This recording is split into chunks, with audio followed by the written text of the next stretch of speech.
ગરમીની શરૂઆત થઈ ગઈ છે અને ગરમીમાં આપણે બધા લોકોને કંઈ ને કંઈ ઠંડુ ખાવાનું મન થતું હોય છે. કુલ્ફી, આઈસ્ક્રીમ આવી વસ્તુ તો ઘરમાં નાના બાળકોથી લઈ મોટા સુધી કોને પસંદ ન હોય. અને માર્કેટમાંથી લાવીએ તો તે ખૂબ મોંઘી પણ પડે છે અને તેમાં ખૂબ જ વધારે માત્રામાં કેમિકલ, એસેન્સ અને કલરનો ઉપયોગ કરેલો હોય છે. તો આજે હું તમારી સાથે શેર કરીશ બજાર કરતાં પણ ખૂબ જ સરસ માવા મલાઈ કુલ્ફીની રેસિપી. તો ચાલો રેસિપી શરૂ કરીએ. સૌથી પહેલાં આ માવા મલાઈ કુલ્ફી બનાવવા માટે અહીં એક વાસણમાં મેં 500 ml ફૂલ ફેટ દૂધ લીધેલું છે. દૂધને ગેસ ઉપર ગરમ કરવા માટે રાખી દેશું. હવે એક વાટકામાં અડધો કપ જેટલું દૂધ લઈ અને તેમાં 2 ચમચી તપકીનો લોટ ઉમેરશું અને ચમચીથી તેને હલાવી લેશું. તપકીનો લોટ ઉમેરીએ તો કુલ્ફીને આપણે વ્રતમાં પણ ખાઈ શકીએ. તમે તપકીના લોટની જગ્યાએ કોર્નફ્લોરનો પણ ઉપયોગ કરી શકો. આ રીતે ગાંઠ ન રહે ત્યાં સુધી તેને હલાવી અને મિક્સ કરી દેવાનું. દૂધમાં એકદમ સરસ ઉભરો આવી ગયો છે.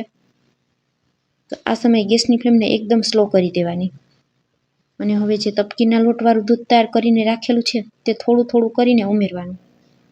થોડું દૂધ આ રીતે ઉમેરી દેવાનું અને ત્યાર પછી દૂધને ચમચાથી હલાવી લેવાનું. એકી સાથે બધું તપકીનું દૂધ ઉમેરી દેવાથી દૂધ તરત જ ઘટ થઈ જશે અને તપકીના લોટની તેમાં કચાશ રહી જશે. તો થોડું થોડું કરી અને 2 વખત આ રીતે આપણે તપકીરવાળું દૂધ ઉમેરવાનું. તપકીરવાળું દૂધ ઉમેરીએ એટલે ગેસની ફ્લેમને તરત જ ધીમી કરી દેવાની. ધીમા તાપ ઉપર 1 મિનિટ સુધી દૂધને ઉકળવા દેવાનું, જેથી તેમાં બિલકુલ તપકીરની કચાશ ન રહે. જો તમે ઘરે પહેલીવાર કુલ્ફી બનાવતા હોય તો આ બધા સ્ટેપને ખાસ ધ્યાન રાખવાના. 1 મિનિટ જેવો સમય થઈ ગયો છે. દૂધ આપણું એકદમ સરસ ઉકળી અને આ રીતે ઘટ થઈ ગયું છે. હવે આ સમયે આપણે ગેસને બંધ કરી અને દૂધને નીચે ઉતારી લેશું.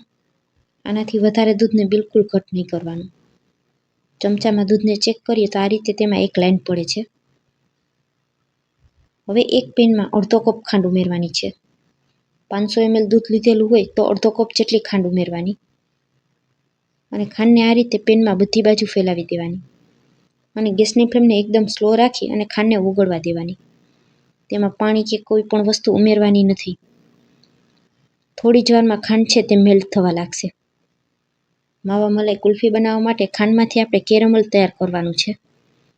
તો થોડી ખાંડ ઓગળે ત્યાર પછી જ આપણે તેને હલાવવાની.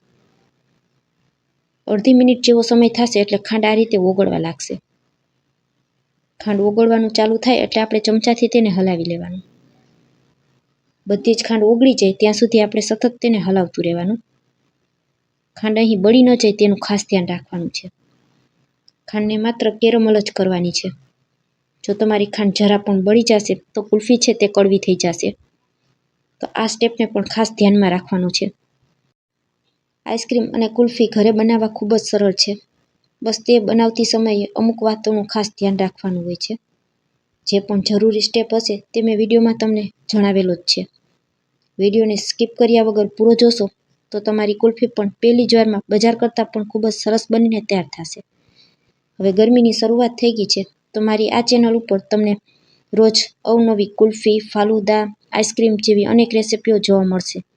તો તમને જો મારી રેસિપીઓ જોવી ગમતી હોય અને હજુ સુધી મારી ચેનલને સબસ્ક્રાઈબ ન કરી હોય તો મને સપોર્ટ કરવા બદલ મારી ચેનલને સબસ્ક્રાઈબ જરૂરથી કરી લેજો. આપણી બધી જ ખાંડ એકદમ સરસ કેરેમલ થઈ ગઈ છે. હવે આપણે જે પહેલાં દૂધ ગરમ કરીને રાખેલું હતું તેને ગેસ ઉપર રાખી દેવાનું અને તેમાં કેરેમલ કરેલી ખાંડ આ રીતે થોડી થોડી કરીને ઉમેરવાની. તમે આ કેરેમલ ખાંડ ઉમેરશો એટલે દૂધમાં એકદમ ઉભરો આવશે. તો થોડું સાચવીને ઉમેરવાનું. કેરેમલ પણ એકી સાથે નહીં ઉમેરી દેવાનું. થોડું થોડું કરીને ઉમેરવાનું. જેમ જેમ આપણી ખાંડ ઓગળશે તેમ તેમ તેનો કલર ચેન્જ થઈ જશે. શરૂઆતમાં આ રીતે બધી જ ખાંડ દૂધમાં જામી જશે. ગેસને એકદમ ધીમો રાખી અને આપણે તેને ઉકાળવાનું. માત્ર 1 થી 1.5 મિનિટની અંદર બધી ખાંડ ઓગળી જશે અને ચમચાથી સતત આપણે તેને હલાવતું રહેવાનું. નહીં તો દૂધમાં તપકીર ઉમેરેલું છે તો દૂધ તળિયે બેસી જશે. હવે 1 મિનિટ જેવો સમય થઈ ગયો છે અને અહીં તમે જોઈ શકશો બધું જ ખાંડનું કેરેમલ આપણી દૂધના મિશ્રણમાં ઓગળી ગયું છે. તો બસ આ રીતે બધું એકસરખું મિક્સ થઈ જાય એટલે હવે આપણે ગેસને બંધ કરી અને દૂધને નીચે ઉતારી લેવાનું અને તેને પંખા નીચે એકદમ સરસ ઠંડુ થવા માટે રાખી દેવાનું. તો 15 થી 20 મિનિટ સુધી મેં દૂધને પંખા નીચે ઠંડુ કરી લીધું છે. તમે જોઈ શકશો ઠંડુ થયા પછી આપણું દૂધ આ રીતે એકદમ સરસ ઘટ અને ક્રીમી તૈયાર થઈ ગયું છે. તો આ સમયે આપણે તેમાં 2 મોટી ચમચી જેટલી દૂધની મલાઈ ઉમેરશું. આ મલાઈ કુલ્ફી બનાવવામાં આપણે ના તો માવો, ના ક્રીમ, કન્ડેન્સ મિલ્ક કોઈ પણ જાતની વસ્તુ ઉમેરવાની જરૂર પડશે નહીં. માત્ર ઘરની મલાઈ ઉમેરી અને એકદમ સરસ ક્રીમી અને ઘટ કુલ્ફી તૈયાર થશે. બ્લેન્ડરથી 1 મિનિટ સુધી આ રીતે તેને બ્લેન્ડ કરી લેશું. માત્ર મલાઈ કુલ્ફીના મિશ્રણમાં એકદમ સરસ મિક્સ થઈ જાય એટલું જ આપણે તેને બ્લેન્ડ કરવાનું. તો હવે બ્લેન્ડરને બહાર કાઢી અને તેમાં 1 ચમચી જેટલો એલચી પાવડર ઉમેરશું. ઘરે બનાવતા હોય તો આપણે એસેન્સ પણ ઉમેરવું પડતું નથી. થોડી બદામની કતરણ ઉમેરશું અને ચમચાથી હલાવી મિક્સ કરી દેશું. ઘરે બનાવેલી કુલ્ફી ખૂબ જ હેલ્ધી હોય છે. તો તમે ઉનાળાની ગરમીમાં બાળકોને રોજ બનાવીને આપો તો પણ કોઈ નુકસાન થતું નથી. કુલ્ફી જમાવવા માટે મેં આ રીતે ઘરના ગ્લાસ લીધેલા છે. ગ્લાસમાં કુલ્ફીનું મિશ્રણ ઉમેરી દેવાનું. તમારી પાસે કુલ્ફીનું મોલ્ડ હોય તો તમે તેમાં પણ જમાવી શકો. ત્યાર પછી ગ્લાસની ઉપર એક બટર પેપર રાખી અને તેની ઉપર એક રબર બાંધી દેવાનું. આ રીતે રબર વીંટી દેવાથી ગ્લાસમાં બિલકુલ હવા નહીં ભરાય. બધા જ ગ્લાસને એ જ રીતે આપણે તૈયાર કરી લીધા છે. ત્યાર પછી અહીં થોડી કુલ્ફી મારી પાસે આ રીતનું મટકું છે તો હું તેમાં જમાવીશ. આ હેવમોર માવા મલાઈ કુલ્ફીનું જ મટકું છે. આમાં માત્ર 2 ચમચા જેટલું કુલ્ફીનું બેટર સમાણું છે. આ અમે બજારમાંથી લીધી હતી તો 55 રૂપિયામાં પડેલી હતી. ઘરે માત્ર 10 રૂપિયામાં આ રીતની કુલ્ફી તૈયાર થઈ જાય છે. બધી કુલ્ફીને આખી રાત માટે મેં ફ્રીઝરમાં જમાવી લીધી છે. બીજા દિવસે સવારે કુલ્ફીને ખોલીને જોઈ લઈએ તો એકદમ સરસ પરફેક્ટ સેટ થઈ ગઈ છે. કુલ્ફીના ગ્લાસને આ રીતે થોડો પાણીમાં ડીપ કરી લેવાનું. ત્યાર પછી મારી પાસે આ રીતે આઈસ્ક્રીમ સ્ટિક છે તો હું તેની મદદથી કુલ્ફીને ડિમોલ્ડ કરી લઈશ. તમારી પાસે આવી આઈસ્ક્રીમ સ્ટિક ન હોય તો તમે કાંટા ચમચીની મદદથી પણ કુલ્ફીને કાઢી શકો છો. તો તમે જોઈ શકશો એકદમ સરસ ક્રીમી કુલ્ફી તૈયાર થઈ છે. કુલ્ફીને થોડી બદામની કતરણથી મેં ગાર્નિશિંગ કરેલી છે. માર્કેટમાં માવા મલાઈ કુલ્ફી રોલ કટમાં પણ મળતી હોય છે.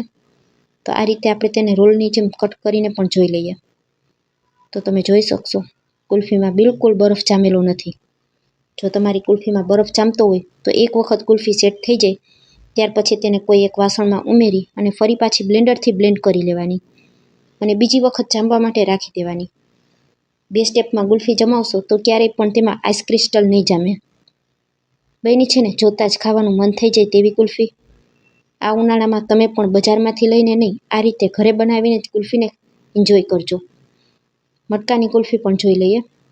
એ પણ ખૂબ જ સરસ સેટ થઈ ગઈ છે. તમને આજની આ રેસિપી કેવી લાગી તે કમેન્ટમાં જરૂરથી જણાવજો. ફરી મળીશું આવા જ એક નવા વિડીયો સાથે. ત્યાં સુધી સૌને મારા જય માતાજી. Thanks for watching.